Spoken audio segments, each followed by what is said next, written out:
রাস্তার সমস্যা সমাধানের আশ্বাসে তোলাবাজির অভিযোগ, ডায়মন্ড হারবারে অভিযোগ দায়ের করেছেন জমি ব্যবসায়ী।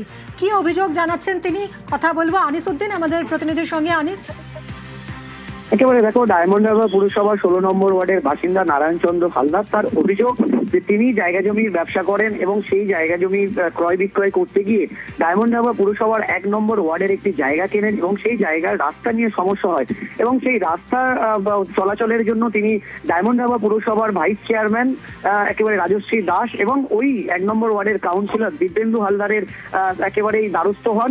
তার অভিযোগ যে তিনি তাদের দ্বারস্থ হওয়ার পরই তারা এই রাস্তার চলাচলের সমাধান করে দেওয়ার জন্য তার থেকে 2 দফায় ভাইস চেয়ারম্যান 10 লক্ষ টাকা নিয়েছে এবং ডায়মন্ড হারবার পৌরসভার 1 নম্বর ওয়ার্ডের কাউন্সিলর দিব্যেন্দু হালদার তার থেকে 2 লক্ষ টাকা নিয়েছে।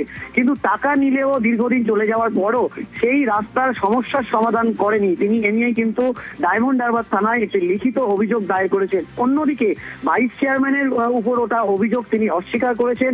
তিনি জানিয়েছেন যে জনপ্রতি হওয়ার ফলেই কিন্তু তার এলাকার সমস্যার সমাধান করতে হয়, তাই তিনি এই ব্যাপারে গিয়েছেন। এই জায়গায় তার কোনো ভূমিকা নেই। তবে যেটা বারবার অভিযোগ করেছেন নারায়ণ চন্দ্র হালদার, তিনি একজন শারীরিকভাবে বিশেষ সক্ষম মানুষ এবং তার যে 10 লক্ষ টাকা তিনি এই ভাইস চেয়ারম্যানকে দিয়েছেন, তার ছেলে পথ দুর্ঘটনায় মৃত্যু হয় এবং সেই ক্ষতিপূরণের 6 লক্ষ টাকা তিনি দিয়েছেন এবং 4 লক্ষ টাকা তিনি সুদের টাকা করে এই টাকা তিনি দিয়েছেন। ফলেই তিনি যখন একদিকে টাকা দিয়েছেন কিন্তু রাস্তার সমস্যার সমাধান হচ্ছে না, তা নিয়েই সরব হতেই তাকে প্রাণনাশের হুমকি দেওয়া হয়েছে, এমনটাও কিন্তু তিনি অভিযোগ করেছেন। ইতিমধ্যেই তিনি ডায়মন্ড হারবার থানায় অভিযোগ দায়ের করে দোষীদের দৃষ্টান্তমূলক শাস্তির দাবি জানিয়েছেন। ধন্যবাদ আনিস।